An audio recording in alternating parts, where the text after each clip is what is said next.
Late to the party as usual, but everyone's been talking about Netflix's Frankenstein for weeks, so of course I have to share my take as well.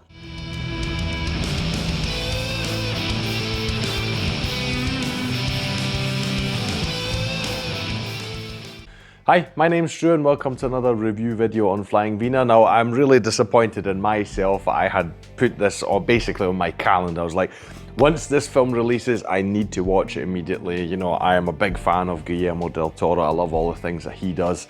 So I was like, without even seeing a trailer, I was like, yes, of course I'm going to watch this because I can't imagine it is a bad film. And yes, I'm very glad to say that I was definitely right, in my opinion, with that assessment.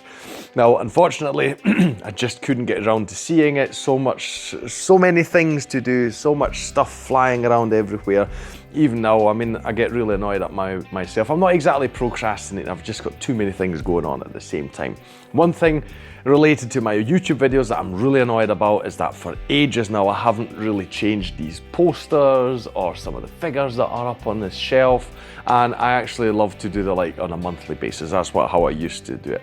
This year has just been a nightmare when it comes to just having time and being on a schedule, but coming up to Christmas, it's all going to slow down a bit, and I'm finally going to get around to doing this because I want to get into the habit of this, you know, because I love my display posters and I love rotating them. So anyway, yeah. And that's also, if you notice some little things over here, that's sort of little Christmassy decorations, because during the festive season, a little elf comes to stay with us, and my daughter enjoys staying with her. Anyway, enough about that. Staying with her, playing with her, etc., or at least interacting with her stories. Never mind. We're talking about Guillermo del Toro's Frankenstein. So yes, unfortunately I didn't get to see it until now, but still I knew I had to talk about it straight away. Now, the interesting thing is I see a lot of comments flying around saying it's a masterpiece, it's a masterpiece. Now, don't get me wrong, I really like this film. In my opinion, it's not a masterpiece, you know. I mean, that is saying something, because I mean, that's very rich. Like, what have you made? Nothing. But no, what I'm saying is I feel like it stops short of being and becoming that. There are some things in the film that I don't like, you know, that I feel kind of don't elevate it to that level. Nonetheless, you know, if this is all you're hearing because you don't want to hear anything about the story, etc., like I said, I didn't watch a trailer myself. You know, it's a very good film. It's absolutely worthwhile your time. You should definitely check out if you've got Netflix. Now, if you're not familiar with the story, I mean, I'll preface this as well with saying that, unfortunately, I've not read Mary Shelley's Frankenstein. It's something that this film made me realise, you know, it's something I definitely am interested in. I just never really thought of. So I'm definitely going to try and rectify that. Also because I read online that there are several really, really big differences between this film and the story. But outside of just reading about them, I can't comment directly because, you know, this is just from reading about it from someone else, so I can't verify it myself, right? But just know, if you're familiar with the book, there are some differences. Some are quite big for some people, some are not. I kind of understand those that I read about, why Guillermo del Toro made them, because he was going for a sort of different angle with that. And if you're interested, Netflix also has a little behind the scenes documentary. It's about 45 minutes, where he also says something similar, that, you know, he's not trying to say this is the definitive version of the book. He's saying this is his version of that story that Mary Shelley wrote. So he is not pretending that he is really, you know, translating all of the book onto the screen, right? He is admitting outright that he has put his own twist on it, basically, right? In my opinion, the things that I read, right, okay, fine, they changed various elements, etc. I don't think too many of them.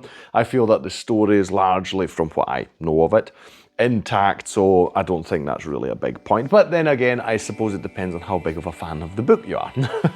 Anyway, what is this about? If you're completely unaware of Frankenstein, I mean, it's interesting when you talk about these things where you're talking about something that is really cultural, just known, you know, it's the original meaning of the meme, you know, something that everyone knows and it just spreads. Frankenstein, I mean, you know, we all probably can remember at some point, we're like, oh right, I see, Frankenstein's the scientist, not the monster. Yeah, because it's actually Frankenstein's monster, but no one cares about that, do they? I actually haven't seen the classical film, you know, with the typical look where he's got the bolts in his neck and the sort of the shortened, you know, haircut, etc. I've never actually seen that. I should probably try and do that at some point as well. Anyway, but what is this about? We start with Victor Frankenstein. As a kid, we are shown that he has a very difficult relation with his father, while his mother is quite supportive of him and lovingly. His father wants him to become a doctor, you know, to be big in the world of medicine. There's this family name that he has to uphold. He has to step in his footsteps. So, yes. But let's put it this way, the relationship is not exactly a loving one between the father and the son, right? So it's, and this is a theme of the film, right? Yes, we see how he grows up. He also has his mother dies, unfortunately. Victor's mother dies, which means the father is alone to bring him up. As you can imagine, this is putting quite a strain on their relationship. He also has a brother, William Frankenstein, who is much more welcomed by the father and treated a lot better, etc., etc. We see that Victor nonetheless he does not let himself be deterred, and he, you know, I suppose fueled by the death of his mother, keeps going on in the field of medicine and manages to, with the help of electricity, reanimate parts of a dead corpse, or rather parts that have been put together from several corpses, right? As you can imagine, this story is set in the 19th century, so obviously very controversial. It would be very controversial in this time, but obviously back then, with less known about science, obviously it's all like heresy and stuff like that. But we see, at this point, sorry, I forgot to mention Victor is played by Oscar Isaac, an actor I absolutely love. I think he's brilliant in everything he does. This scene there with him presenting this corpse amalgamation thingy is witnessed by a lord called Harlander. He's played by Christoph Waltz, who I also really like, and he decides he wants to fund this project. He wants to fund Victor's research. So he gets this huge tower and all sorts of equipment. His brother William comes in to help, you know, build the whole place and put all the equipment in there. William is played by Felix Camera, by the way. I was really delighted to see him again because he was in, a Netflix film as well. It's Im Westen nichts Neues, or the English name is All Quiet on the Western Front, but there's a Netflix version. If you've not seen that, watch it. It's one of the most harrowing war films I have ever seen. It's absolutely stunning. It's really amazing. He was in that. He is actually Austrian, and he is in this film as well, so I was really delighted to see him back. He has a fiancée played by Mia Goth. She's Lady Harlander. And she's sort of interested in nature and natural science and these kind of things. So, you know, you can tell from this connection that she's obviously very interested in what Victor is doing. Victor then, at some point, finally creates the titular, I suppose, you know, the well-known, the renowned monster, or creature as it's called here. It's not called monster, it's called a creature here.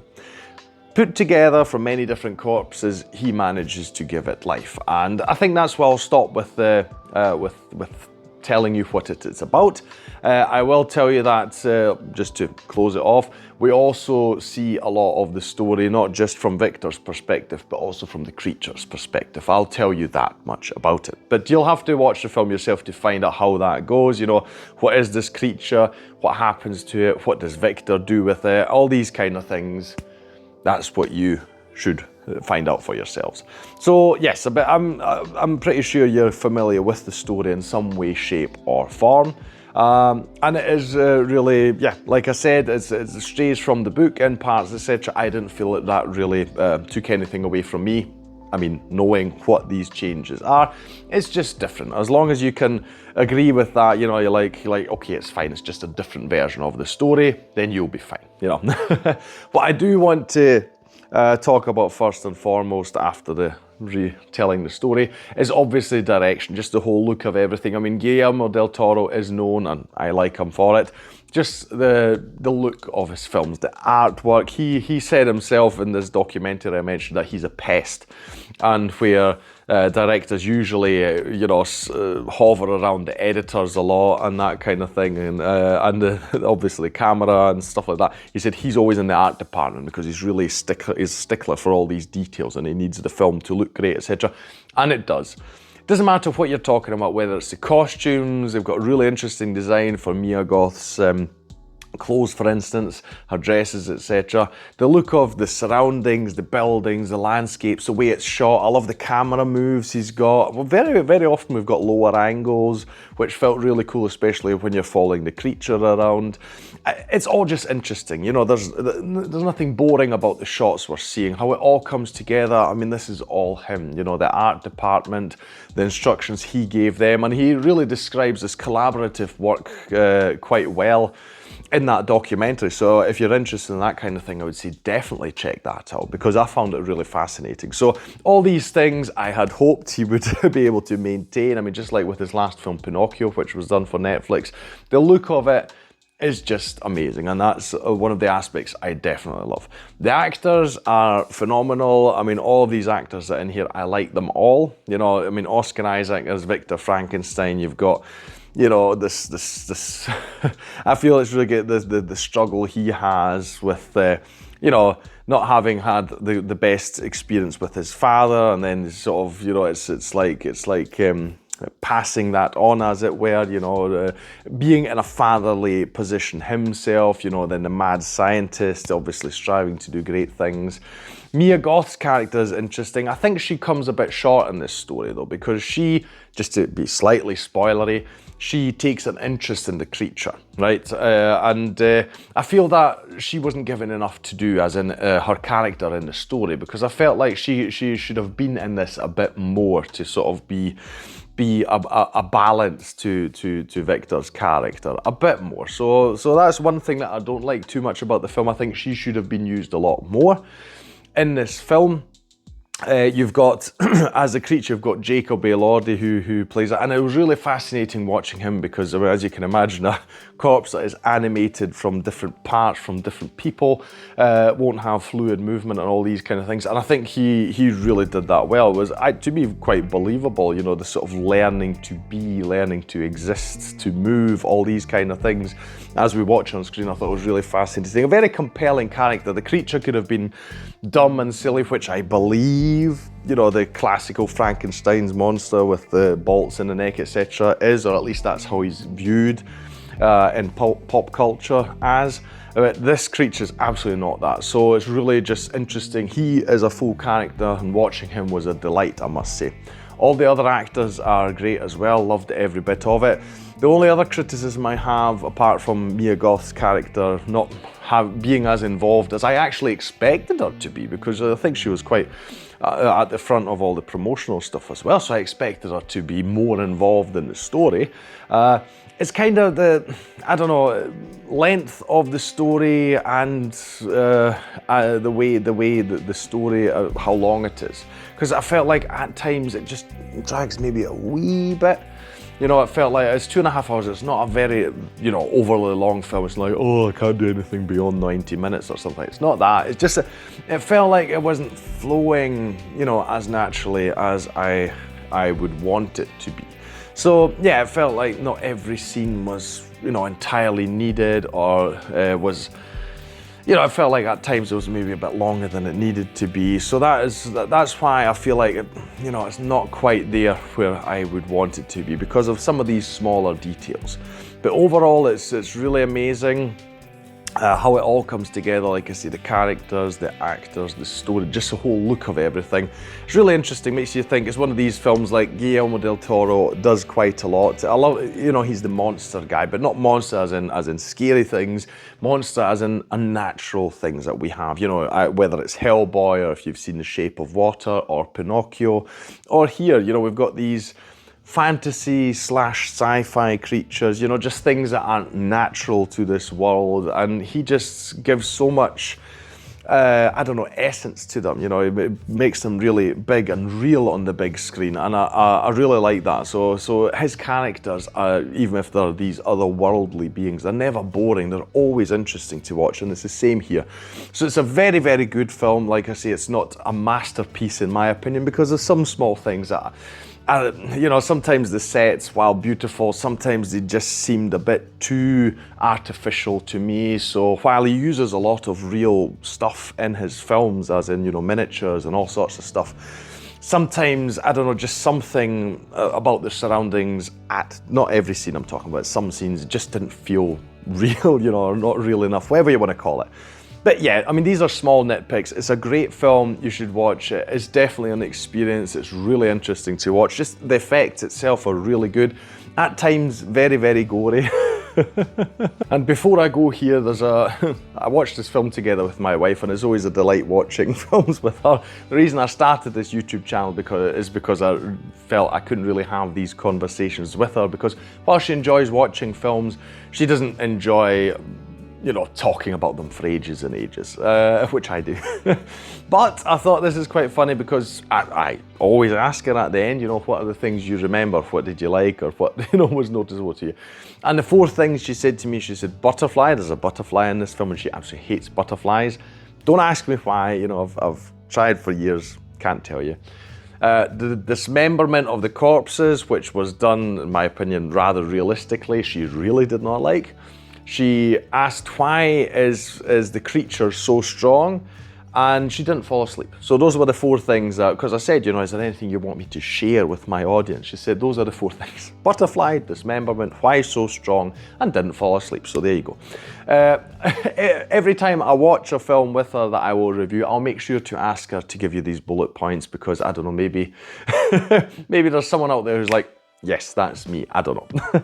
Anyway, this film is really worth your while. If you've got a Netflix subscription, please check it out. It is great. We have to tell them that we want films like these. You know, as long as Netflix is making stuff like this, I want them to continue existing, because this is great. You know, giving Guillermo del Toro all the means to make this film is just magnificent, and they should be supported for that.